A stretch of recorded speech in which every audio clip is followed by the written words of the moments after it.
Ocurría al inicio de la semana, el lunes. La agencia de noticias iraní hablaba de un lanzamiento terminado en éxito. La cápsula Pisgarm, que significa pionera, el cohete Kavochgar 3, un misil realmente, que alcanzó 120 kilómetros de altura. Regresó y su tripulante, el tripulante del rostro entristecido, del rostro del miedo, oficialmente llegaban a tierra. Ese cosmonauta moderno de Irán es un simio, un mono. La noticia recorría el mundo. Irán siempre con la polémica de su armamento y la utilización de posibilidades nucleares, lograba así una gesta y aseguraba que en 5 años pondrían no un simio, sino un hombre en el espacio. De implicaciones políticas, del miedo que dé o deje de dar, a mí lo que me impresionaba era la imagen de ese simio, de ese pequeño mono, de un animal sentado en un asiento de metal, fotografiado, y en una de las escenas, en una de las diapositivas, aparece el rostro contraído, la boca como una media luna. Por eso esa tristeza es el gesto universal de alguien que lo está pasando mal. Está sujeto como con unos cinchos de cuero, algo que parece anacrónico, hablando de espacio, cohetes, 2013. E incluso hay una especie de poliespán rosáceo que recorre su cuerpo, que lo empotra casi como si fuese un ataúd en esa especie de camastro vertical. Incluso aparece también cinta aislante, cinta gris, cinta de andar por casa, que une su traje diminuto con esa fría superficie del metal. Es viajero, pero no es el único. Sabemos que ha habido muchos más lanzados al espacio, y yo me preguntaba si en los ojos de ese pequeño simio, en el miedo de ese animal, estaba también grabado de alguna forma el sentimiento de locura del ser humano, que hace este tipo de experimentos, buenos o malos, no lo sé, que intenta lanzar a estos pioneros al espacio. ¿Qué habrá sentido ese compañero casi humano, dicen algunos, elevándose en las alturas, observando el planeta, quizá como dijo Carl Sagan, desde cierta distancia, observando la esfera azul a 120 kilómetros? ¿En qué extraño sueño, pesadilla vivía ese mono? Y es más, como siempre en el espacio, podemos preguntarnos, ¿han contado toda la verdad? ¿Ese simio ha estado realmente allá arriba, casi en el antiguo cielo de los mitos y las leyendas? ¿Ese mono ha sido intercambiado? ¿Ese mono es una propaganda, una campaña? Porque de todo esto hay en la carrera espacial, y precisamente por eso, con la fotografía de esa enorme angustia del mono lanzado a las alturas desde algún lugar secreto de Irán, con esa escena como emisaria, vamos a hablar de espacio profundo, de otros colegas, de otros animales, y de asuntos que os van a dejar de verdad, yo creo que pegados al asiento del coche, a la cama, al puesto de trabajo donde estéis. Porque siguiendo la senda de estos pequeños amigos que fueron viajeros del espacio, hemos encontrado cosas maravillosas, angustiosas, aterradoras y mágicas. Nunca antes habías estado tan cerca de lo desconocido. Milenio 3. Cadena SER.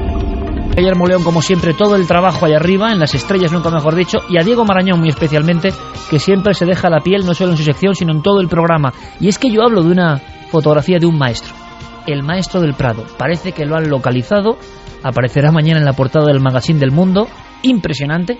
Luego desvelaremos secretos, quiero vuestra opinión. El arte es transformador, el arte eleva, el arte es la última llave para conectar con el verdadero misterio que nos rodea, que casi nadie ve. Vamos a ver si aprendemos algo.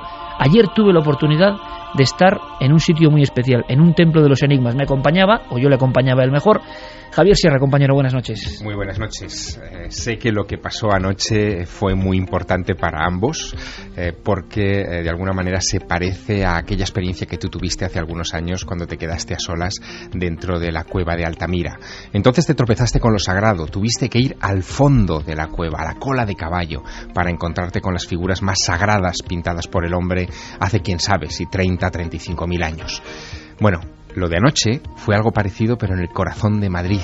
Fue en las salas vacías por completo del Museo del Prado, mientras fuera patrullaban los vigilantes de la dotación permanente de la Policía Nacional, que son oyentes de este programa y que de alguna manera velaban por nuestra seguridad. Estuvimos rodeados de tablas de 500 años de antigüedad, Iker, que nos miraron y nos... ¡Qué peligro! 1:45 el lunes, Fermín Agustín, nuestro compañero, nos leía este teletipo de los informativos. Esta música de fondo, por supuesto, la pone el otro comandante del sonido, no el Calero. Entonces estamos ya sobre las estrellas, aunque es un misil, y un misil de aspecto absolutamente bélico, no precisamente de exploración. ¿Qué está pasando en Irán? ¿Hay más países que están lanzando cosas al espacio, incluso cosas vivas, con algún objetivo? ¿Hay conspiración detrás de todo esto? Primera noticia, Javier Sierra, porque me decías que observando la fotografía de ese mono que miraba con angustia, miraba un mundo que no entiende porque es incomprensible, y más viendo lo que está pasando incluso en nuestro país, la pérdida de cordura total del ser humano parece que es la que angustia también al mono, ¿no? Una locura completa. Bien, hay secretos de fondo. Parece que ya la polémica se ha instalado sobre esta noticia del lunes. Hay quien dice, como en otros muchos casos que vamos a repasar, que no hay verdad, sino más bien falsedad en todo esto. Bueno, lo primero que hay que decir es que lo que las autoridades iraníes vienen proclamando desde principios de esta semana es que ellos han logrado colocar a un mono a 120 kilómetros sobre la superficie de la Tierra. Es decir, habríamos pasado esa frontera que es un poco teórica de dónde empieza el espacio y dónde termina nuestra atmósfera, que todos más o menos convienen en situar sobre los 100 kilómetros de altura. O sea, justo en la frontera hayan estado. Es decir, que ellos supuestamente han colocado en una zona suborbital, pero por encima de la barrera del espacio, es decir, ya en el espacio exterior, a esta criatura, ¿no? a este mono. Sin embargo, hay dudas más que razonables que han surgido en estas últimas 24-48 horas, para ser más precisos. Esas dudas tienen que ver con las imágenes que el régimen iraní ha divulgado, tanto del mono antes del lanzamiento como del mono después del lanzamiento. El mono antes del lanzamiento es una criatura que tiene, es un mono marrón con un mechón de pelo blanco sobre las cejas y una especie de verruga encima de su ojo derecho, que sin embargo desaparece en el mono que presentaron en la rueda de prensa 3 días después de su supuesto regreso del espacio. Esa verruga no está, tampoco está el mechón de pelo blanco y por lo tanto ha surgido inmediatamente la sospecha de que se trata de otro animal. Hay otro detalle, otro par de detalles más. Uno es que no existen imágenes del mono en el momento de la llegada de ese cohete a la Tierra, es decir, no hay imágenes de la recuperación del animal y por lo tanto no se sabe muy bien si lo que llegó a bordo de ese cohete, si es que hubo cohete, estaba vivo o muerto. Y digo si es que hubo cohete porque el Departamento de Defensa de los Estados Unidos ha hecho públicos unos comentarios al respecto de este lanzamiento, diciendo que ellos no tienen constancia alguna de ningún lanzamiento de un misil o de un cohete desde Irán en las fechas que dicen las autoridades iraníes. Y las autoridades iraníes se han cuidado mucho de revelar la hora del lanzamiento y el lugar de lanzamiento, que es lo que permitiría en imágenes de los satélites espía precisar si ese lanzamiento tuvo lugar o no. Esta oscuridad, esta densidad parece acompañado a otros muchos experimentos. Vamos a ver ahora una serie de ejemplos que yo creo que son absolutamente increíbles, de otros colegas de este simio sin nombre, de momento, que desde algún lugar desconocido, a una hora incierta, ha atravesado las barreras, digamos, herméticas de la Tierra de alguna forma y se ha adentrado en ese espacio nebuloso que está por encima de nosotros y que muchos persiguen con diferentes fines. Hay quien habla de experimentos con un sentido absolutamente bélico o de otro tipo, que está siendo camuflado con visos de ser algo científico, biológico. Pero es que todo comenzó, yo recuerdo que Santiago lo contó, lo va a contar ahora en titulares, con esta noticia. Desde el instante en que un ser vivo se pone en el espacio, pero cuidado, que parece que hay más ejemplos incluso anteriores, dicen, empieza ya el runruneo del posible sentido doble y de la manipulación. Todos aprendimos la historia de Laika, nos aprendimos también las canciones que célebres grupos como Mecano compusieron para esta perrita. Todos vimos las imágenes. Y en España, en 1957, en los cines, el Nodo decía lo siguiente ante una, vamos a decirlo así, población absolutamente expectante. Así sonaba la noticia. Un proyectil cohete de nuevo diseño y mecanismo de dirección eleva el segundo satélite artificial hasta la órbita prefijada. Este aviso dado por una emisora de Moscú, junto con otras referencias a nuevas fuentes de energía impulsora, siguieron inmediatamente al segundo intento de dominio espacial con el Sputnik II, que pronto dejó oír el ya conocido bip bip registrado por los puestos de escucha. La novedad del satélite número 2 es su pasajero, una perrita esquimal que iba instalada en una cabina de aire acondicionado con provisión de alimentos y agua para varios días. Es el primer ser vivo sometido a una experiencia de esta clase y a través de ella podrá comprobarse. El primer ser vivo que abandona la Tierra, que surca el espacio infinito, quizá en busca de otros seres vivos o como primer peldaño para ver si hay más allá afuera. Lo que no es tan conocido y lo que empieza a tornarse también un poco angustioso es la otra historia, por ejemplo, de la más célebre cosmonauta animal. Laika emitió una serie de ladridos que fueron registrados, unos ladridos que se iban convirtiendo en algo preocupante. Y está entonces la otra historia, la cara B de alguna forma de esta primera colonización del espacio por parte, en este caso, de un animal. Escuchemos algunos de estos ladridos.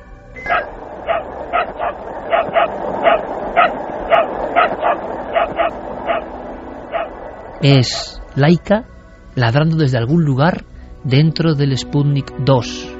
Santi, hubo una historia muy poderosa, quizá la real, que se ocultó durante mucho tiempo, y es que todo ese éxito en el fondo guardaba un enorme fracaso con el animal.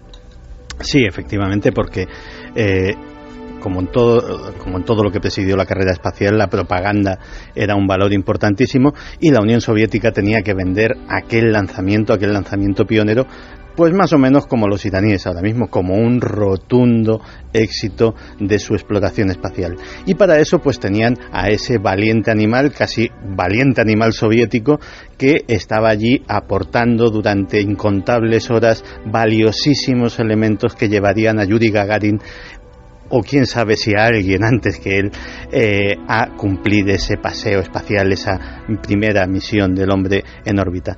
Pero parece ser, y se supo después de la caída del telón de acero, que realmente la historia de Laika no fue ni tan larga, ni tan gloriosa, ni tan heroica, porque el pobre animal, lógicamente sometida a un estrés tremendo, pues posiblemente falleció de una mezcla de miedo y de un fallo muy grande en el aislamiento térmico de la cápsula. El caso es que duró apenas poco más de una hora, o quién sabe si menos. Incluso hay quien duda de la veracidad de esta grabación, no te digo más. Pero fíjate que esto, lo que nos ha contado Javier, este asunto de Laika, se va repitiendo a lo largo de la historia. Hace unos meses el mundo veía asombrado las imágenes del Shenzhou 7. La República Popular China también estaba vendiendo como un gran éxito ese paseo espacial de sus astronautas. Pues bien, ya hay múltiples análisis por internet que dicen que ese vídeo está trucado. No trucado como, por ejemplo, la historia aquella de los presuntos fraudes lunares, sino que incluso aportan pruebas de que pudo haberse rodado bajo el agua para simular precisamente esa sensación de espacio, y hay alguno que ha encontrado hasta burbujas. Es decir, esa oscuridad, esa densidad siempre en torno a cualquier cosa que tenga que ver con la exploración espacial. Simplemente listado o algunos ejemplos, que esto sí que es increíble, de animales que oficialmente salieron de nuestro común espacio y se adentraron en las alturas. Bueno, ya a finales del siglo XVIII empezaron a intentarlo, no como cohetes porque no tenían la tecnología, pero sí con un globo aerostático. 1783, los hermanos Montgolfier envían una oveja, un pato y un gallo al aire para probar cómo se mantenían con ese globo y hasta dónde subían. Estamos hablando de los pioneros de la conquista del aire. Totalmente. Y ellos ya meten animales para ver qué pasa, a ver cómo reacciona el cuerpo, a ver qué ocurre. Pero realmente que se tenga constancia en viajes al espacio, en julio de 1946, lo primero que se manda son moscas de la fruta acompañadas de semillas de maíz. Pero es 1946. 1946. Y está confirmado, por lo tanto, esto es 11 años antes de Laika. O sea, seres vivos. Se prueba con las mosquitas. Y de hecho hay animales mucho mayores, no en el 46, sino en ese listado seguro de Carmen. En el 48, 2 años después, Albert I es un mono que viaja a bordo de un cohete V2 que sale desde Nuevo México. Albert, va a haber varios monos, va a haber hasta 4 Albert. Albert II es un mono Rhesus, un año después se envía también en otro V2 que impacta contra la Tierra al fallar el sistema de paracaídas. Y el último Albert que se manda es a finales de 1949. Y haciendo una especie de receso, porque hay muchos ejemplos, Javier me contaba una escena tremenda en las entrañas del mundo de la carrera espacial americana, con también, qué curioso, otras fotografías de simios. De la de este lunes viajamos a unas más antiguas, casi héroes, ¿no? Sí, bueno, los monos Albert que nos acaba de contar Carmen son muy interesantes en toda esta historia porque Albert I sería el primero que fue lanzado al espacio como mono, es decir, o sea, son como una saga, ¿no? Pero claro, que lanzar un mono es ya lanzar algo muy parecido a un ser humano, es decir, se buscaba precisamente eso, y Wernher von Braun lo pone en la punta de un cohete V2 alemán y el animal muere de sofoco, o sea, como le pasa a Laika, del propio estrés, muere, ¿no? El caso de Albert II muere, como dice Carmen, de un impacto, pero esto todo es morir de miedo realmente, sí, ¿no? Pero, está la tensión que colapsa el cuerpo. Pero todos estos Alberts los esconden un poco, ¿no? Porque son fracasos, finalmente son animales que no cumplen con su objetivo, ¿no? Hay una especie de Wall of Fame, o sea, de muro de la fama, que yo pude ver hace un año y pico en Cabo Kennedy, que a mí me llamó mucho la atención. Os voy a describir el lugar. El lugar se llama Complex 26. Es donde se encontraban las mesas de control de los lanzamientos de aquellas V2 y después de los cohetes que lanzaron los primeros satélites americanos, especialmente el Explorer 1. En esas mesas de control, donde todavía se ven los mecanismos primitivos que se utilizaban, que eran una especie de prototipos de ordenadores, sí, muy tipo rudimentarios. Palancas y relojes, ¿no? Exactamente, todo está allí intacto, como si se hubiera detenido el tiempo, se ha conservado así. De hecho, hay, por ejemplo, a mí me llamó mucho la atención entrar en esas mesas de control y ver un viejo teléfono de pasta negra, ¿no? Y al lado una fotografía de Wernher von Braun, el padre de los cohetes americanos, sujetando en la mano ese mismo teléfono. En la sala de al lado hay uno de estos muros de la fama, como te decía, que en lugar de tener imágenes de astronautas, tiene imágenes de chimpancés vestidos de astronautas. Con el traje correspondiente. Con el traje correspondiente, con su nombre propio y con su fecha de lanzamiento al espacio. Nombres como, por ejemplo, Ham, que es el mono más famoso, llegó a ser incluso, fíjate, ese mono que fue el primero que salió al espacio y volvió vivo a la Tierra, es el gran hito de esos protoastronautas. Ese llegó a ocupar incluso la portada de la revista Life, ¿no? El primer astronauta que aparece en una portada de un semanario americano, ¿no? Después, en ese mismo muro de la fama, está Enos, que sería un segundo mono del mismo programa, del programa Mercury, que se lanzó el 29 de noviembre de 1961 y que también regresó con vida. Bonnie, Gordo, Miss Baker, por ejemplo. La historia de Miss Baker es tremenda porque esta mujer mono, fue lanzada el 28 de mayo de 1959. En la fotografía que aparece en ese muro de la fama tiene un collar hecho como con piezas del Scrabble, ¿no? Formando su nombre, Baker. Es la primera en regresar viva después de viajar por el espacio. No solamente sube y baja, como habían hecho los anteriores, sino que todavía hace un vuelo o un semivuelo orbital. Nace en un zoo de Kansas y muere unos días después del vuelo espacial, no por estrés ni por ningún impacto, sino porque la infección que le había causado un electrodo la obligó a entrar en quirófano. En el quirófano le suministraron anestesia, no aguantó la dosis de anestesia a la que fue sometida y el animal falleció. Finalmente fue enterrada en una base de misiles en Huntsville, Alabama, después de 27 años viva y al servicio del ejército americano.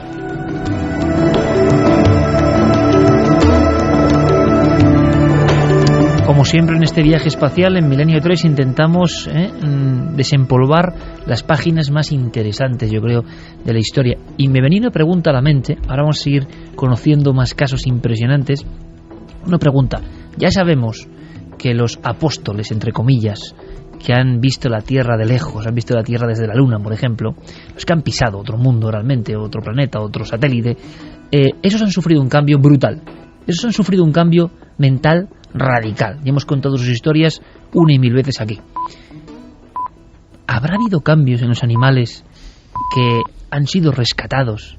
Su comportamiento se habría vuelto diferente. Es muy interesante, no sé si hay estudios sobre eso, compañeros, pero esos animales que se verifica que han tenido un impacto emocional tremendo, variaron su comportamiento a su nivel. Claro, no lo pueden contar, o sí lo pueden contar a su forma y a su manera. ¿Cambiaron?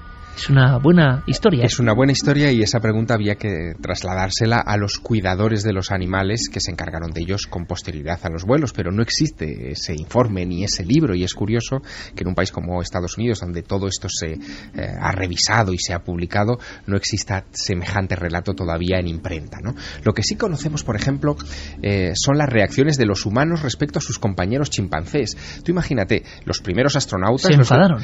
Los de las misiones, los de la misión Mercury, los 7 de la Mercury, vivieron y convivieron muy cerca con aquellos chimpancés, y realmente, por ejemplo, Alan Shepard se sabe que estaba profundamente enfadado con su país, con los Estados Unidos, con el programa espacial, porque habían decidido enviar primero a los monos y después a ellos, como si ellos fueran de segunda.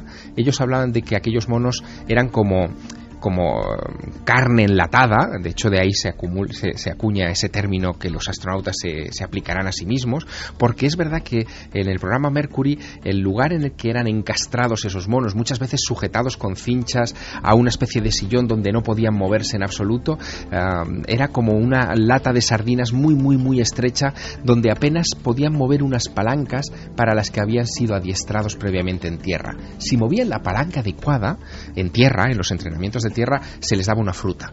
Si movían la palanca equivocada, recibían una descarga eléctrica. Y eso fue parte del entrenamiento que tuvieron que sufrir esos animales, y que después tuvieron que repetir los propios astronautas con las mismas palancas, no con el plátano y la descarga eléctrica como premio o como castigo, pero en definitiva el entrenamiento era exactamente el mismo. Curiosamente, esta semana, este lunes, no hablamos de la prehistoria de la investigación espacial. Esa fotografía que yo comentaba irradiaba lo mismo, esa increíble estrechez del habitáculo del mono, encajado absolutamente, cosa que produce una enorme angustia.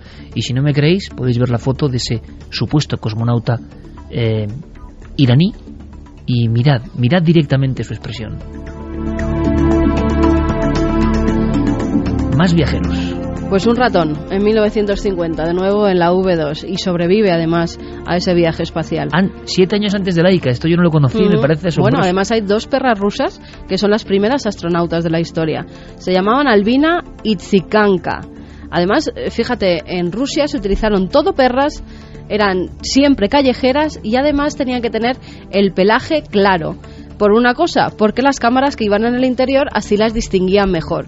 Y decías de las cápsulas donde van esos monos, pero es que eran terribles, la especie de maletín hermético en el que metían a las perritas en Rusia. Iban encajonadas, no podían apenas moverse, y claro, la mayoría... Una experiencia terrorífica. Javier me enseñaba ahora mismo en su tableta la portada de Life con este mono célebre.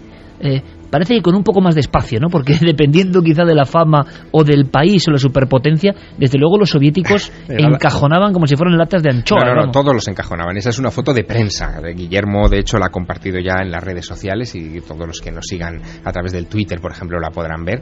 Pero esa era la foto bonita, la foto de prensa.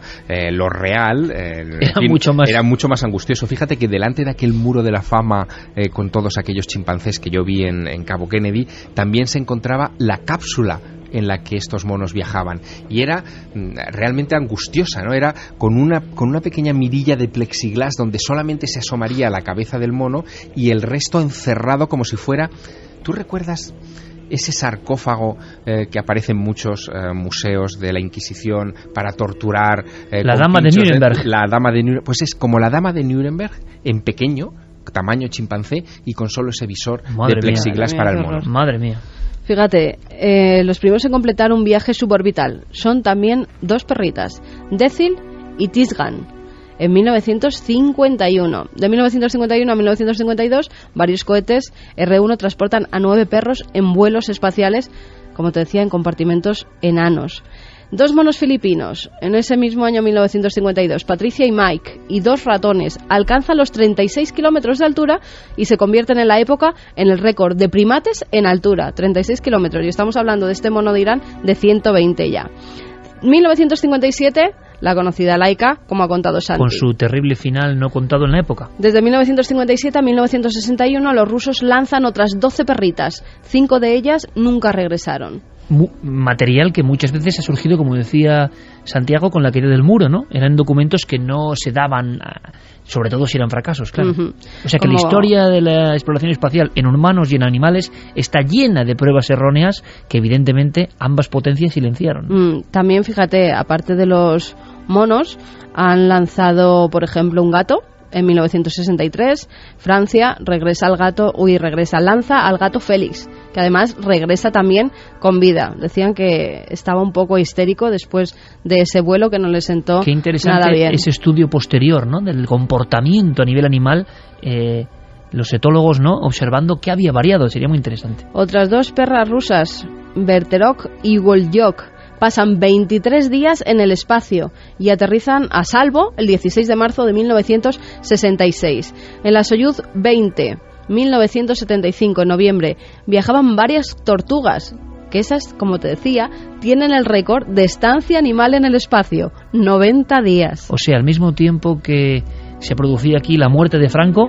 noviembre del 75, un grupo de tortugas sobrevolaba el planeta Tierra. En los últimos años, pues ya 2006, 2007, en la Génesis, no, lo que se han lanzado son cucarachas silbantes de Madagascar, semillas con larvas vivas, incluso escorpiones de piedra plana sudafricanos y huevos de hormigas recolectoras. La pregunta, ¿por qué estos animales, no? ¿Por qué ya no grandes primates? Quizá la sensibilización de grupos ecologistas, hombre, es que ver la cara del mono iraní es impresionante, pero es curioso el cambio, ¿no? Oficialmente se están lanzando animales de muy pequeño tamaño y desde luego muy poca capacidad cerebral. Bueno, esa es una parte de la historia que no se cuente, que por supuesto podéis opinar sobre ella. Y si queréis podéis opinar sobre una de las historias más fantásticas que yo recuerdo. Me la contaba así a bocajarro Santiago Camacho, y precisamente con el estímulo de este último explorador, queríamos mostraros alguna sorpresa que conecta directamente con el puro misterio, porque lo que pasa ahí fuera es completamente desconocido, lo que hay ahí fuera es completamente desconocido, y lo que registra el cerebro de quienes han estado ahí fuera evidentemente es un impacto brutal. Pero claro, hay una historia que tiene que ver con el espacio y que navega en aguas procelosas, mitad ficción, mitad realidad, yo creo, Santiago, que es la de este caballero negro. Y esta historia merece toda nuestra atención, porque sería el ejemplo de cómo desde el principio la exploración espacial se ha encontrado con enigmas no muy conocidos, excepto en grupúsculos muy concretos de seguidores de estos temas, no muy conocidos incluso para los amantes del misterio. Pues sí, porque la historia llega a mí a través de un autor muy conocido en estos temas, John Keel, el mismo John Keel que reveló al mundo la existencia del misterio del Mothman, que en 1988 escribe un libro muy curioso que se titula La Disneylandia de los dioses. En ese libro, aparte de muchas otras historias, y es un libro muy recomendable por la casuística que contiene... Imagino que Keel, resumiendo, Santi, estaba explicando que todo esto era un juego terrible, manejado por entidades muy poderosas que están más allá de nuestra comprensión, ¿no? Digamos que John Keel estaba en la onda de, por ejemplo, de Salvador Fraser, por poner un ejemplo también conocido para todos los aficionados, que había una serie de entidades ajenas a la especie humana que estaban jugando con nosotros desde hacía incontable tiempo. Y entre los muchos casos que ponía, pues estaba el de el Caballero Negro. ¿Qué es el Caballero Negro? Pues es un presunto satélite artificial que estaría orbitando nuestro planeta desde muchos años antes de que el Sputnik y cualquier artefacto humano estuviese colocado en el espacio.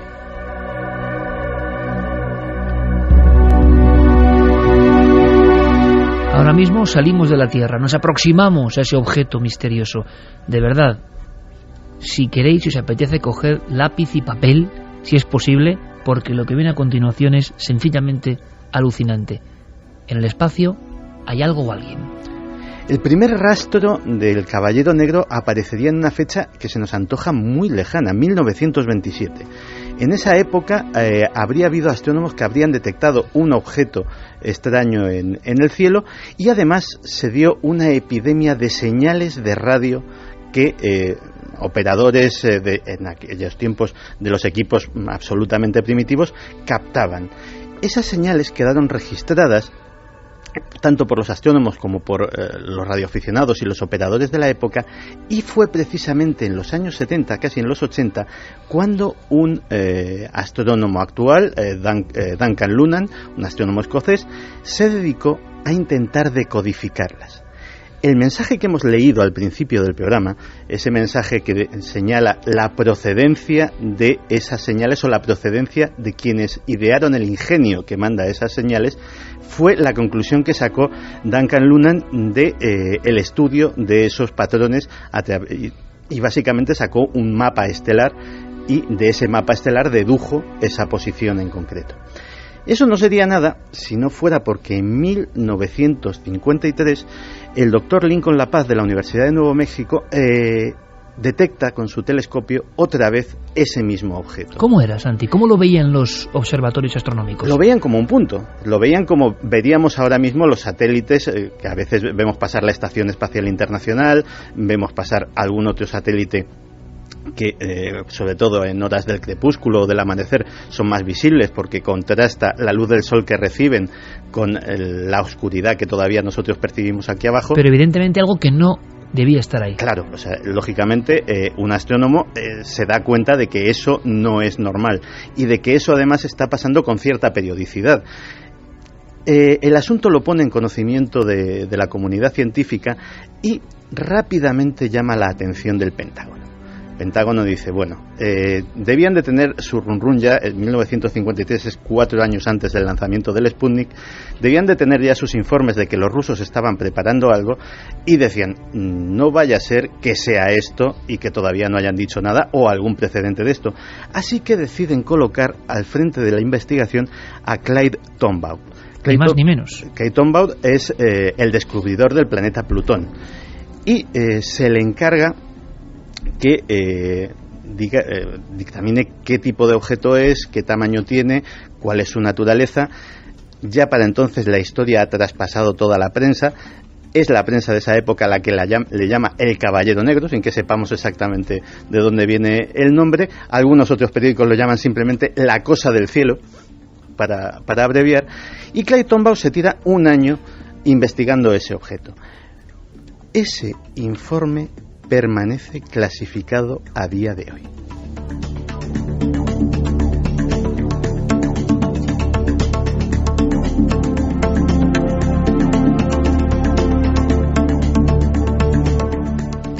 Permanece clasificado, pero durante ese interín, Clyde Tombaugh, que ya era una personalidad mediática, sí hizo declaraciones.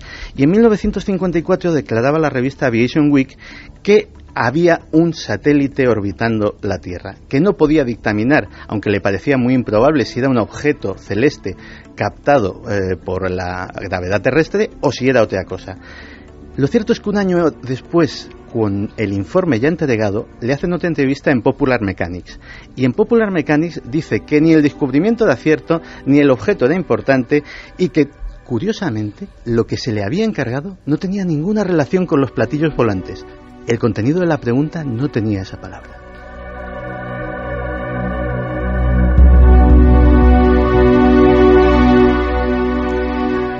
Curiosamente, Clyde Tombaugh, a raíz de ese estudio, se hace ufólogo aficionado. Da conferencias sobre ufología, se muestra convencido de la visita de otros seres inteligentes a nuestro planeta. Hablamos de uno de los grandes antidescubridores de grandes planetas y objetos en el sistema solar. Sí, y de hecho además incluso él mismo declara haber protagonizado algún avistamiento. Es decir, estamos hablando de una persona que de repente da un vuelco en sus creencias. No volvemos a saber nada del Caballero Negro hasta agosto de 1960. Los norteamericanos están recién estrenando el NORAD, el sistema de detección aérea más sofisticado del mundo, con el que pretenden, entre otras cosas, pues intentar prevenir cualquier tipo de lanzamiento o de ataque de la Unión Soviética. Pues una de las primeras cosas que detecta el NORAD es un satélite anómalo. Un satélite que orbita en una órbita polar, cosa que no se había conseguido hasta la fecha, y que además lo hace en sentido contrario a todos los demás satélites que se habían colocado en órbita hasta el momento. Vuelve a haber otro encargo, en este caso se encarga al Planetario Adler de Chicago y a su jefe, Robert L. Johnson, que también es una figura mediática y que dice a los periódicos de Chicago que por lo menos el objeto podría tener la decencia de hacer algo que se espere en un objeto natural, porque no le da ningún tipo de explicación. Encima este sí que transmitía algún tipo de señal de radio. Durante 3 semanas los astrónomos de todo el mundo estuvieron locos porque era perfectamente visible, se le fotografió.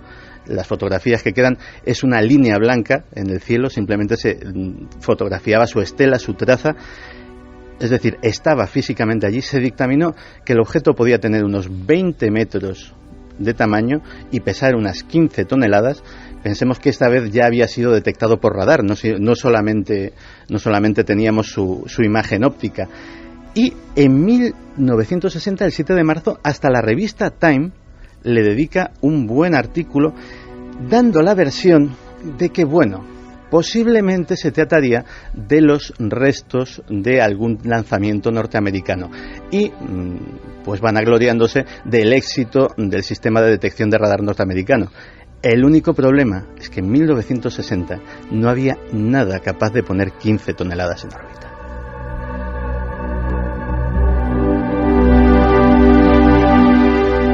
En esta alucinante historia, donde no sabemos dónde empieza el mito, la leyenda, la acumulación de datos sensacionales y la profunda verdad, que a veces supera todo eso con creces, aparece un personaje bien conocido del mundo de la astronáutica y del mundo también de las observaciones de ovnis, Gordon Cooper. Sí, 3 años más tarde. Javier está poniendo una cara como diciendo, esto es alucinante, lo es, 3 años más tarde, curiosamente, Gordon Cooper ha hablado mucho de sus avistamientos ovni, pero muy poco de este caso. Ha hablado de sus avistamientos ovni cuando era piloto militar, de cómo incluso llegó a protagonizar o a ver cómo se filmaba uno de estos aparatos que se había posado en el desierto. Es decir, declaraciones bastante impactantes. Pero, y que le trajeron muchos problemas. Pero de esto que es histórico y está registrado, rara vez ha hablado. Estaba haciendo historia. Estaba en la Faith 7, una cápsula espacial que iba a dar 7 órbitas a la Tierra. 22 órbitas a la Tierra, la Faith 7 da el número. En la órbita 22, en la última, Gordon Cooper se comunica con la estación de seguimiento de Australia y dice que se dirige hacia él un objeto oscuro de color verdoso y que, que pide algún tipo de confirmación si por el radar le están siguiendo o si efectivamente parece ser que hay confirmación desde tierra, aunque eso es lo que dice la NBC, que da la información 2 veces ese día, pero que luego sus reporteros reciben la orden de que está absolutamente prohibido preguntarle a Gordon Cooper sobre ese incidente en la rueda de prensa que habría unos días después de su aterrizaje. De hecho, tardó un par de semanas en darse una explicación oficial, y la explicación oficial es que una falla eléctrica en la cápsula había provocado altos niveles de dióxido de carbono y eso le había provocado alucinaciones a Cooper.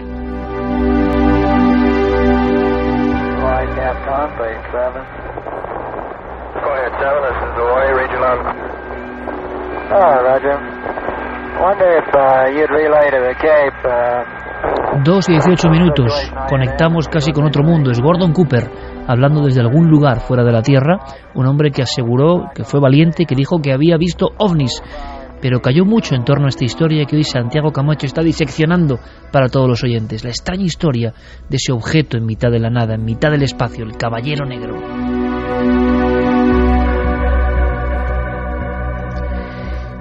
¿Pero ha sido Gordon Cooper el único que ha podido ver de cerca este objeto? Pues a lo mejor no. Ya tenemos que dar otro salto en el tiempo e irnos a 1987, a la lanzadera espacial Endeavour. La misión era la STS-088. Hay 5 fotografías, 5, en la web de la NASA, perfectamente reconocidas, catalogadas como basura espacial, de un objeto oscuro, de formas irregulares, muy extrañas. De hecho, sé que buena parte de nuestros oyentes están ahora mismo tecleando ese STS-088 para ver las fotografías y se encontrarán con algo que parece un montaje, que parece de ciencia ficción, parece que lo ha colocado ahí pues un productor cinematográfico para diseñar un tipo de objeto inquietante. Una nave maligna, desde luego, una nave de aspecto maligno, ¿no? Esas fotografías, los defensores de la historia del Caballero Negro dicen que podría ser uno de sus avistamientos. Desde luego es un objeto muy extraño y tampoco parece cuadrar, y ha habido muchos expertos que han analizado esas fotografías, con nada que parezca basura espacial, es decir, no tiene la forma característica de ningún tipo de pieza perdida en un lanzamiento, de ningún tipo de satélite fuera de uso, etcétera, etcétera. Pero hay algo más. Hay un personaje extraño que podría poner el epílogo de esta historia. Y no es un operador de radio, no es un astronauta, no es un piloto militar, no es un astrónomo, es un escritor muy famoso, Philip K. Dick. Y esto le da un aspecto ya un poco de mundo nebuloso, porque Philip K. Dick trabajó toda su vida en la ciencia ficción con el asunto de la erosión de la realidad, y eso me parece apasionante, con la sensación, como otros grandes genios, y luego el tema del lugar en el que estuvimos en el Prado la noche de ayer creo que tiene mucho que ver. Philip K. Dick, toda su vida, autor por ejemplo de Blade Runner o de Minority Report, por desgracia pasadas al cine cuando él ya había muerto, todo un pionero del trabajo en la ciencia ficción. Resulta que él estuvo amedrentado, parece que él tiene una hermana gemela que fallece en extrañas circunstancias con solo 5 semanas de edad. Él está enterrado junto a esa niña ahora. Su padre entierra a su propio hijo. Es una historia de un dramatismo brutal. A él le marca profundamente. Aparecen muchas figuras fantasmales de mujeres o de mujeres entre dos mundos en sus novelas, pero él toda su vida se preguntó, y Blade Runner es una muestra impresionante, ¿no? Es hasta qué punto lo real es real y lo irreal irreal, hasta qué punto vivimos vidas paralelas. Él tiene una frase, Santiago, que es brutal, tremenda, que tiene mucho que ver con los enigmas del arte y con el misterio. Mucha gente habla de vidas anteriores, yo voy más allá, yo creo que hay vidas paralelas. Y él decía, incluso se atrevería a decir que esos fallos del sistema, ese de repente escuchar una frase y decir en este sitio yo ya he estado, ese que alguien diga algo que tú ya te esperabas, son fallos de esa especie de ordenamiento de la realidad, de una realidad que a veces tiene pequeños lapsos, pequeños fallos, errores de carga, y uno de repente sabe que está viviendo diferentes escenas en diferentes planos. Esa realidad irreal, ese mundo absolutamente lleno de misterios, es el que rodea al autor de Blade Runner o de Minority Report. Lo que no sabíamos es que él había hablado, nunca mejor dicho, no de este Caballero Negro, sino al parecer con el propio Caballero Negro. Pues sí, a principios de febrero de 1974, y ya a partir de ahí hasta su fallecimiento, Philip K. Dick tiene una serie de experiencias místicas, o paranormales, o forteanas, o psicóticas, si queremos darle... Él mismo siempre se preguntó, sí, ¿no? Si sufría una esquizofrenia, si sufría, ¿qué le pasaba? Pero él veía que accedía a otros mundos, y lo escribía. Sí, fueron 8 años muy extraños en su vida. Fueron 8 años en los cuales él dijo que estaba en contacto con algo que le hablaba desde el cielo, con algo que orbitaba nuestro planeta y que él le había dado un nombre, le había llamado Valis.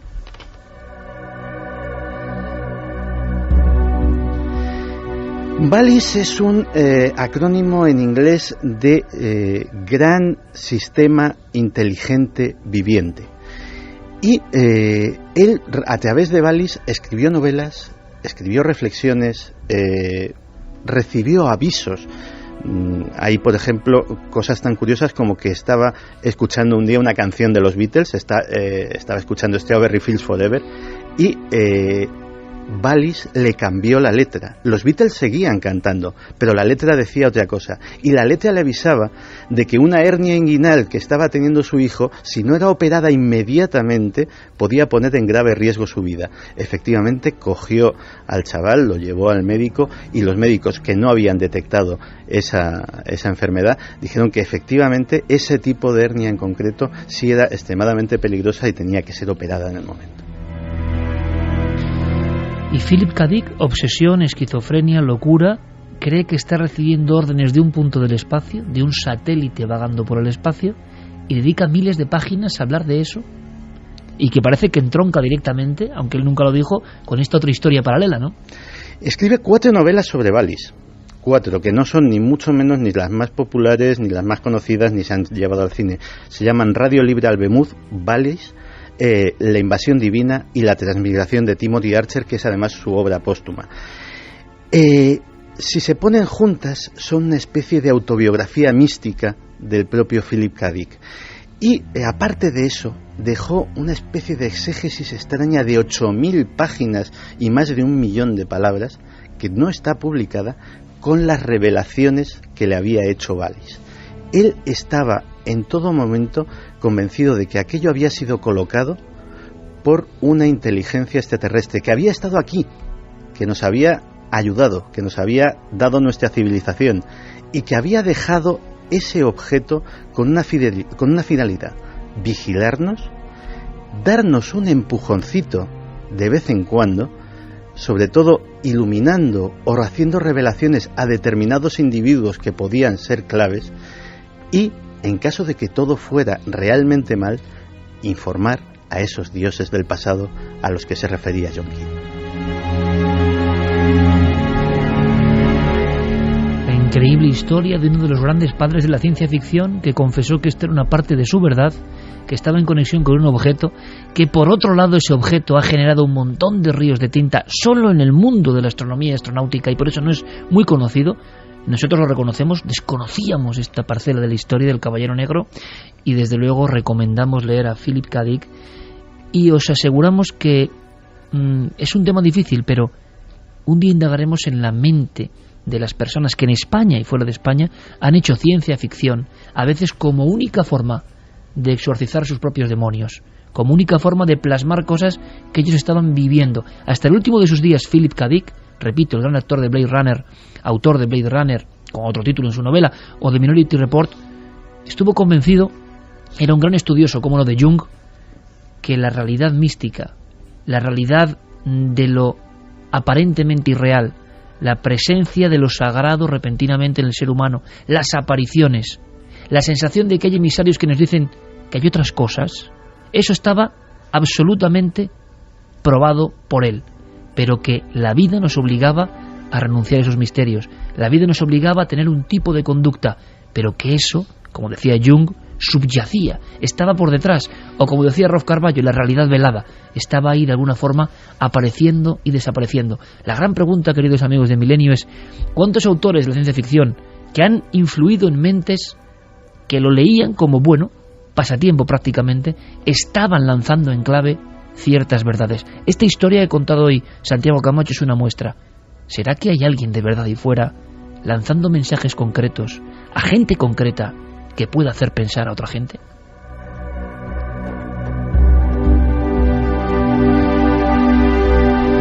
Pues ahora sí que vamos a profundizar un poco en todo esto, que tiene mucho que ver, pero antes, si os parece, mensajes, cómo no, mensajes de nuestra audiencia, de todos vosotros. A ver, Santi, repite cómo pueden ver. Se pueden ver las fotos del Caballero Negro, claro, lo pregunta Manuel Moreno. El público ha quedado impresionado porque es menuda historia. Buscar, por ejemplo, en Google Imágenes STS-088 UFO y le salen. Muy bien. Diego Cozar dice, ¿por qué nos quieren hacer creer que no hay vida en el espacio? ¿Qué quieren esconder? Bueno, yo lo tengo muy claro. Cancela Freire, me extraña que no hayan intentado capturar a ese Caballero Negro.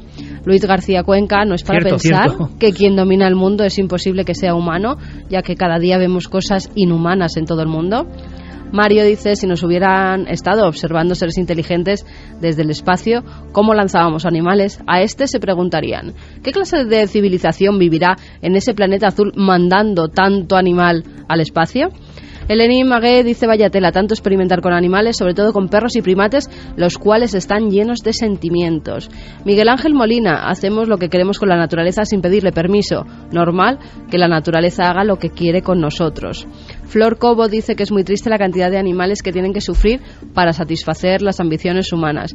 Cuántas muertes tontas para intentar explorar algo que creo aún nos viene grande, cuando aún no conocemos al 100% nuestro planeta. Aunque es curioso porque a veces se habla de la naturaleza contra nosotros. ¿Acaso nosotros no somos naturaleza? O sea, la naturaleza también está hablando a través de nosotros. Y eso es realmente polémico y curioso. ¿Os acordáis, no? 2001. Odisea en el espacio, ese monolito maravilloso, ese momento impresionante en que el hombre cambia.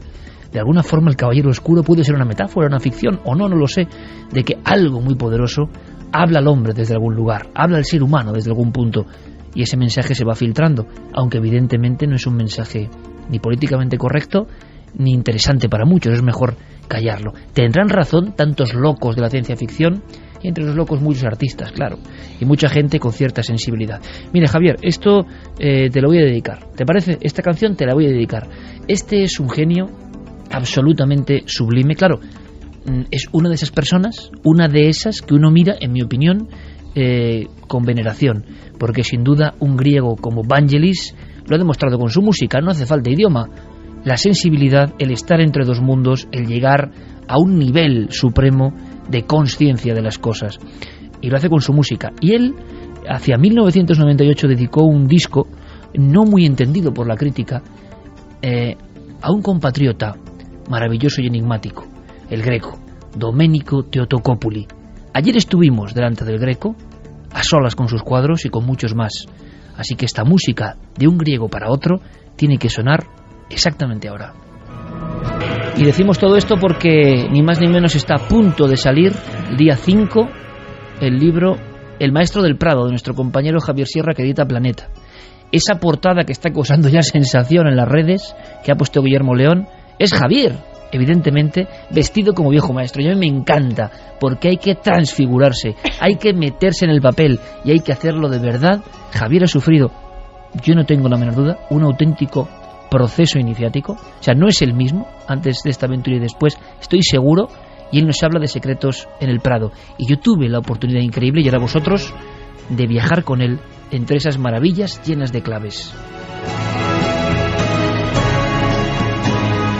Ver esas galerías vacías, Javier, del Prado, ver tantas obras que parece que se miraban unas a otras, que se contaban sus secretos. Yo hubo un momento que casi dices, bueno, aquí tienes que sufrir el síndrome de Stendhal, ¿no? Tanta belleza, tanta grandeza, tanta genialidad, tanta espiritualidad, no es asumible. O sea, llega un momento en que uno no puede, pero ahí estaba, entre ellos el Greco. Entre ellos el Greco, pero esta canción nos emocionaría igualmente si la escucháramos delante del Jardín de las Delicias, por ejemplo, del Bosco. Fíjate, hubo un momento en esa visita de anoche al interior vacío del Museo del Prado que a mí me sobrecogió especialmente. Fue ese momento en el que solicitamos para filmarlo para Cuarto Milenio, solicitamos que quitaran la catenaria que protegía al tríptico del Jardín de las Delicias, ¿no? Para que la imagen fuera mucho más limpia. Quitar esa barrera que es física, pero también psicológica, y que nos permitió acercarnos quizá unos centímetros más a esa tabla de 500 años de antigüedad que pintó Jerónimo Bosco, que estuvo 10 años trabajando con ella y que está llena de pequeñísimos detalles que, lo comentábamos, viéndolo en las reproducciones, en los grandes libros de arte, que hay impresiones maravillosas, sin embargo no recogen, es imposible ver esa riqueza y esas sensaciones que transmitía el original. Yo ayer fui consciente, lo sabía de la prehistoria, sabía, y lo he contado muchas veces, que hay un gran problema para los fotógrafos, e incluso para cuando uno hace un vídeo.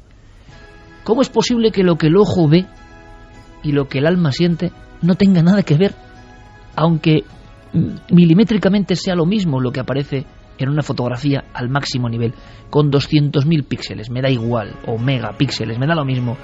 No es. Pero yo pensaba que eso era propio de los magos de la prehistoria, y que sí, que el arte más moderno de los viejos maestros, cuando uno le hace una fotografía, lo filma, es lo que uno está viendo. Y a partir de la noche de ayer os puedo decir que eso es mentira.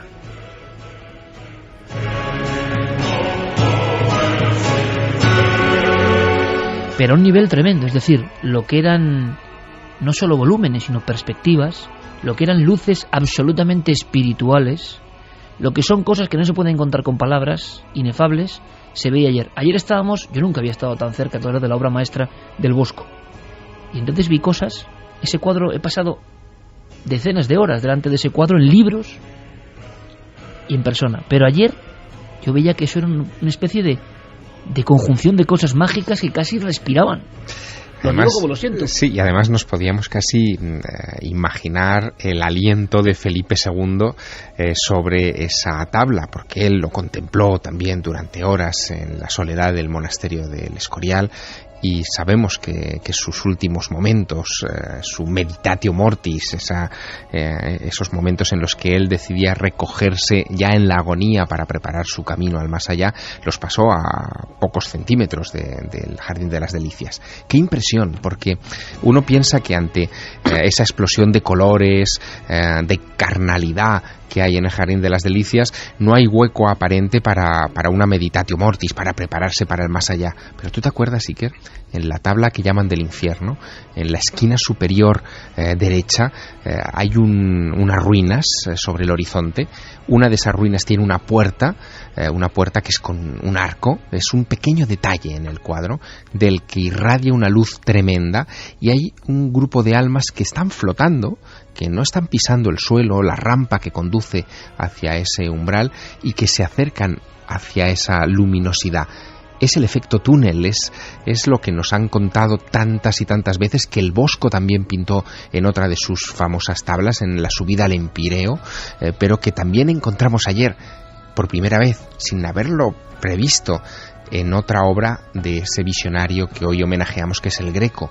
En la encarnación del Greco, la perspectiva de la paloma parece surgir de uno de sus túneles. Claro, es difícil contar esto por la radio, posiblemente, porque ahora quien acuda a un libro o una foto sí ve la paloma, sí ve la luz, pero os aseguro, amigos, que hay que ir al museo, ponerse delante, si es posible, con música de verdad en los cascos, para aislar del resto del público. Ayer en el Prado sentimos algo, y por supuesto abrimos el debate en cualquier momento, porque todos hemos captado el arte en alguna ocasión mágico de cierta forma, pero fijaos, la experiencia fue muy dura, en el buen sentido, muy intensa, porque los cuadros sin público son otra cosa ya no es lo mismo.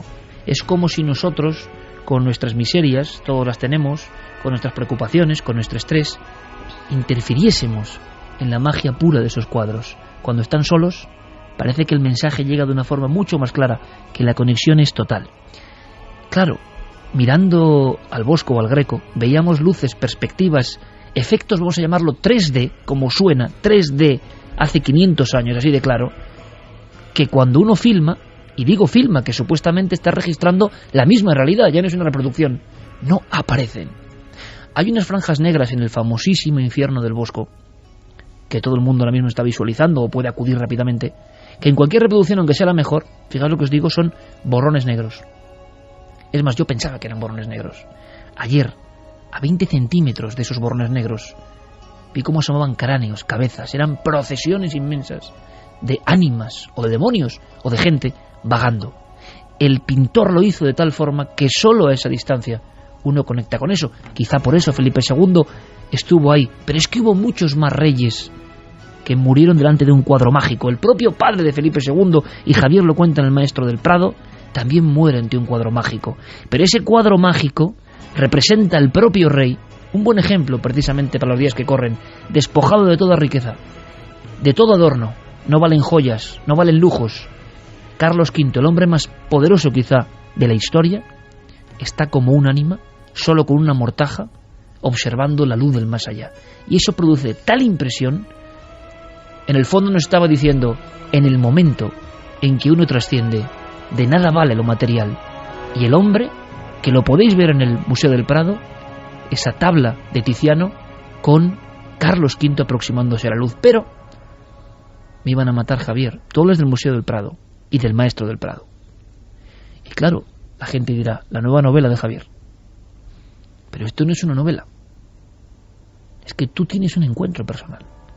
Sí, la historia parte de una experiencia personal.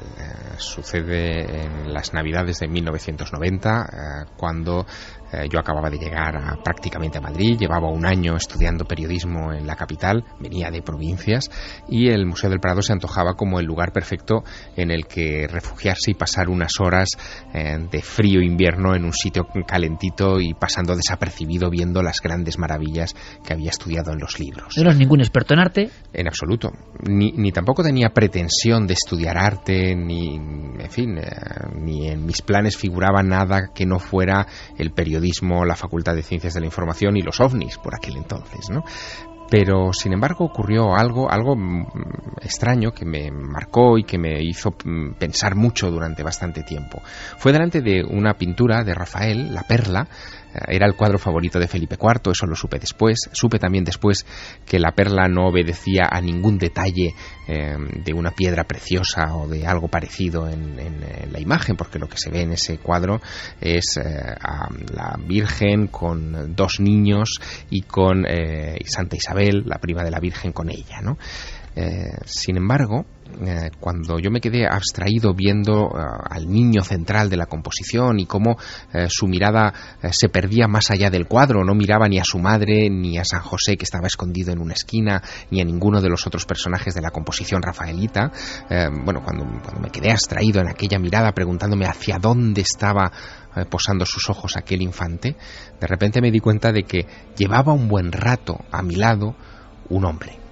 Un señor mayor, vestido con un abrigo negro largo hasta los pies, que me pareció elegante, tendría unos 60 y muchos años, y que estaba tan absorto como yo en la misma mirada de ese mismo niño. En un momento determinado ese hombre se gira hacia mí, me saluda y se ofrece a enseñarme detalles ocultos de otras composiciones del museo. Y ahí nace algo. Nace una inquietud, nace un misterio, que es el que me impulsa a crear 20 años más tarde este libro, El Maestro del Prado.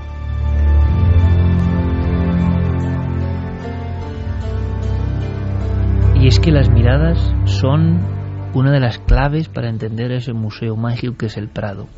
El Prado no se puede observar de forma aburrida, ¿verdad? El Prado no se puede ir uno a perder en él por obligación. Bueno, perderse en él ya sería un buen síntoma. Hay que ver fragmentos, cosas, ir aprendiendo. Además, desde niños.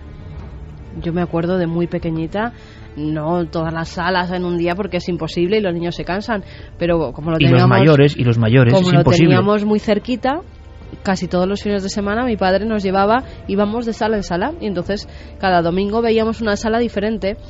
Y se te quedan, y cuando te cuentan las historias de los pintores desde muy pequeño, porque yo me acuerdo con 6, 7 años, y que se me han quedado esas historias, y los cuadros que me daban miedo, y los cuadros que me emocionaba, con lo cual son unas visitas las que hay que hacer a esas salas del Museo del Prado, tanto con ojos de niños, si los puedes llevar al lado, porque los comentarios que hacen cuando ven una obra de arte son dignos de grabar, como ya con los ojos de adulto, que ves esas obras que veías cuando eras pequeña de otra forma completamente distinta, y te recuerda mucho esos paseos con tus familiares. Hablando de ojos de niño, ayer estábamos Javier y yo simplemente dando un paseo.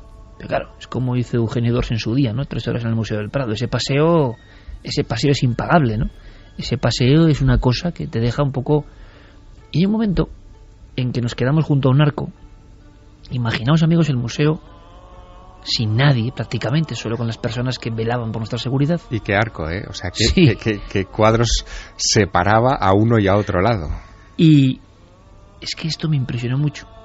Es decir, ojalá Javier sea el guía de secretos, algunos tan evidentes, si se ven con esta mirada, con indagaciones nuevas de Javier, ojo, no vienen de un historiador, no vienen de un sesudo compilador de vidas de maestros, no, pero son tan evidentes que ojalá consigamos lo que se ha conseguido en otros países, ¿no? Que la gente vaya al museo a fascinarse, a emocionarse, luego si quieren a aprender y a ser muy sesudos, si lo desean, pero que se enganchen un poco a esa llave que conecta con otros mundos. No os quepa la menor duda, desde la antigüedad ha sido así, y en el fondo los maestros siguen unas corrientes. Nos están diciendo lo mismo que nos dicen los aparecidos, en mi opinión, los fenómenos extraños. Nos están diciendo lo mismo, nos están gritando que la vida es mucho más. La vida es inabarcable y mucho más misteriosa de lo que nos quieren contar. Resulta que en un cuadro de Rafael, impresionante, que yo lo confieso. Hubiese pasado por él sin... y soy un amante del arte, pero hubiese pasado por él en busca, no sé, de la sala de Goya, que sí me interesaba, y me sigue interesando. Resulta que hay una visión brutal, brutal. Y yo ayer pensaba, mirando a Javier cómo me lo contaba, y digo, este es un ejemplo para todos aquellos que han visto el misterio. El cuadro, Javier, es de Rafael y es una copia de un Rafael, que es la Transfiguración. La Transfiguración. Es de Giovanni Battista Penni, es uno de los ayudantes de su taller. Es un cuadro gigantesco, recuérdalo, son 3 metros de alzada, 3 metros y pico de alzada del cuadro, que representa la ascensión de Jesús a los cielos desde la cima del monte Tabor. Lo que se ve es, en la escena sobrenatural, a Jesús rodeado de Moisés y de Elías. Como siempre, 2 mundos. Hay 2 mundos en un cuadro. Eso es, él está flotando entre las nubes, y en la parte inferior de esa composición un grupo de personas que son los apóstoles, que están discutiendo en el plano terrestre. Ninguno ve lo que está sucediendo delante de sus narices, ninguno ve lo sobrenatural. Sin embargo, hay una gran discusión, o esa es la impresión que transmite, y todos terminan apuntando a un niño. Ese niño, que es al que tú te referías con esa mirada especial, ese niño tiene un brazo elevado hacia el cielo, otro hacia la tierra, marcando claramente el eje como de comunicación entre ambos lugares, entre ambas dimensiones.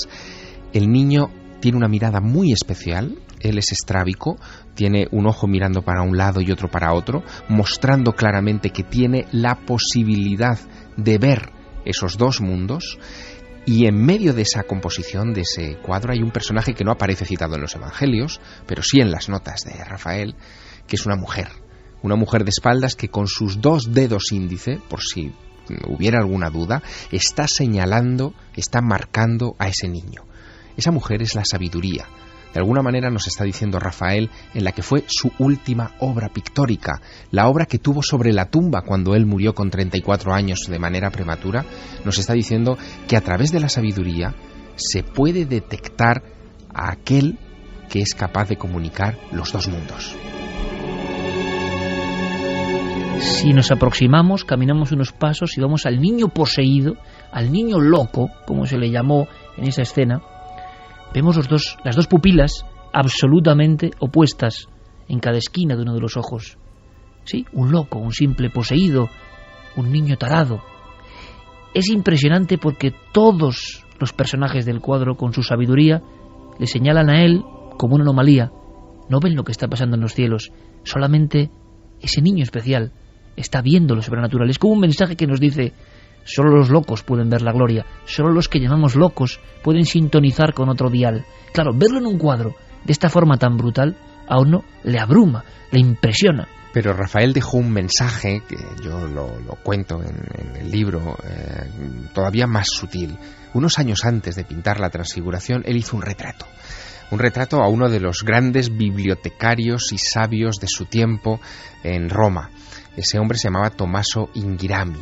El retrato de Tommaso Inghirami de Rafael, que se puede buscar también por internet y que encontrarán nuestros oyentes enseguida, muestra a un hombre que también tiene esa mirada, la misma mirada del niño poseído, solo que ese hombre fue el que le enseñó a Rafael muchos de los grandes secretos del arte y de cómo utilizar el arte para comunicar mundos. Ayer nos dimos cuenta de que muchos de los personajes del famoso Jardín de las Delicias del Bosco, y nunca lo habíamos visto así, están como hechizados. Hay gente normal, gente sonrosada, gente de color casi moreno, y hay otros que son como fantasmas, pálidos. Hasta ahora parecían en el mismo mundo, en la misma zona de la tabla. No, debe haber un rito. Se habló de los adamitas, de viejas herejías que incluso llegaron a pelear con la cristiandad de alguna manera, de viejas herejías que incluso decían por el pecado hacia Dios. Una cosa muy extraña.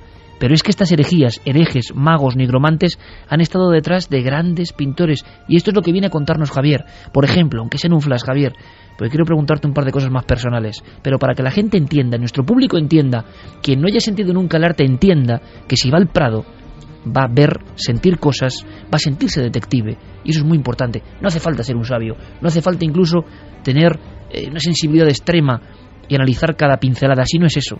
Es meterse en el mundo de los cuadros, dejarse atrapar por su arrullo y por su mensaje. Resulta que el propio Greco, fijaos hasta qué punto llega el absurdo, el Greco pintaba las figuras que no eran ya humanas, eran espíritus, no hay más que verlo. Ir rápidamente a internet, amigos, ver al Greco. Y claro, decían, llegaron a decir, para intentar entenderlo, claro, tenía un defecto en la visión, ¿no? Se ha llegado a decir eso, y mucha gente lo repite, como repiten los tópicos todo el mundo, es que tenía un defecto de dioptrías y pintaba alargada a la gente. Claro, no voy a ni comentar esto, pero es la manera de materializar todo lo que es espiritual. El Greco era un hombre, entre otras muchas cosas, que pintaba el más allá, pero es que encima también estaba de alguna forma influido por estos personajes fundamentales que no aparecen en las biografías: visionarios, profetas, magos. Hay un altar famosísimo al que pertenecen varias de las pinturas que se conservan en la sala 9 del Museo del Prado, que es el altar de María de Aragón para el convento de la Encarnación de Madrid, que fueron pintados para homenajear a Alonso de Orozco, un predicador del siglo XVI muy poco conocido, que tenía esta capacidad visionaria que se atribuye a ese niño poseído de Rafael o a Tommaso Inghirami, ¿no? Él era capaz de ver el más allá, de ver escenas de la historia bíblica y de escribirlas en sus apasionados escritos con detalles increíbles. Por ejemplo, decía que en el momento en el que el ángel Gabriel se aparece ante la Virgen María en su habitación, la habitación se diluye, se derrite, se funde con lo sobrenatural. Bueno, pues esa sensación de fundición de la realidad con lo sobrenatural es justo la que da la tabla de la Encarnación que estuvimos contemplando tú y yo también a muy pocos centímetros. Y muy impresionados. Lo que no habíamos visto en las reproducciones sobre papel, en los libros, en las imágenes de internet de esa Encarnación, es que esa especie de bultos que hay por detrás de la Virgen y del ángel y que ascienden hacia los cielos... Simples bultos cuando uno ve un libro. Exacto. En realidad, cuando uno los ve de cerca, son caras, son almas, son presencias. Uno de los cielos, Noel, tampoco le va mal al Greco, ¿eh? Un hombre que quiso conectar con el más allá. ¿Qué te ha enseñado este libro, esta investigación? El maestro del Prado. Yo puedo decir, Carmen está en el proceso, ¿verdad? ¿Mitad del libro más o menos? No, un poquito menos. Un poquito menos. Estoy en las 100 y pico primeras páginas y estoy enganchadísima. Claro, dirán, hombre, no van a hacer publicidad a su amigo, pero Javier lo sabe muy bien. No, porque yo me he desvelado entre con este nosotros libro. Somos muy críticos, nos decimos todas las verdades, somos así de... Yo te digo una cosa. Para bien y para mal. Desde luego. Yo se lo dije a Javier muy claro, y él sabe lo que le dije, y yo pienso que hay un momento en su vida, algo ha pasado, tiene que ver todo lo que hemos contado en esta noche también. Hay un momento iniciático, hay un cambio de visión de las cosas, y un cambio que además no abandona nunca a uno.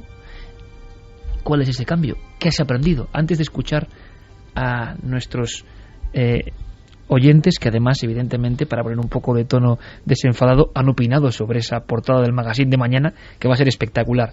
Pero si puedes, en un minuto, en una sentencia, Javier, y que la gente explore si quiere, ¿qué has aprendido con este? ¿Qué sabes que no sabías antes de esta investigación? No solo debe ser visto, en realidad ese arte, el arte de verdad, el arte que comunica, el arte que sirve de puente como sirvieron las pinturas prehistóricas de puente para lo sobrenatural, para el más allá, lo que nos hizo civilización, a fin de cuentas. Fue cuando empezamos a enterrar a nuestros muertos y a plantearnos cómo proteger a nuestros hijos. Ese arte es para ser sentido. Y el Prado guarda un montón de rincones que hay que explorar. No son todas las obras, ni muchísimo menos. Ni tampoco son las más famosas, ni muchísimo menos. Son unas cuantas, no pocas, que te hacen dar ese salto infinito que tú bautizaste hace algún tiempo. Enhorabuena, Javier. Yo creo que es un libro absolutamente iniciático. Ojalá cambien muchas mentalidades. Igual es verdad lo que decía Philip K. Dick, y alguien está lanzándonos estos destellos para que nosotros, como correa de transmisión, cambiemos también otras mentes. Ojalá. Pero ahora, como somos capaces de reírnos hasta de nosotros mismos, vamos con ese impacto brutal. A mí me parece increíble, ¿eh? Mañana, el Magazine del Mundo, que hace reportajes impresionantes. En portada, yo no sé si es Rubens, si es... Hablan de Leonardo de Sierrinchi. E incluso ya hay montajes con la gente tiene un arte, nunca mejor dicho, la gente tiene un arte impresionante. Estamos viendo ahí, ¿qué estamos viendo? Pues algo sobrenatural. Estamos viendo la portada del magazine que va a salir mañana con Javier vestido de pintor y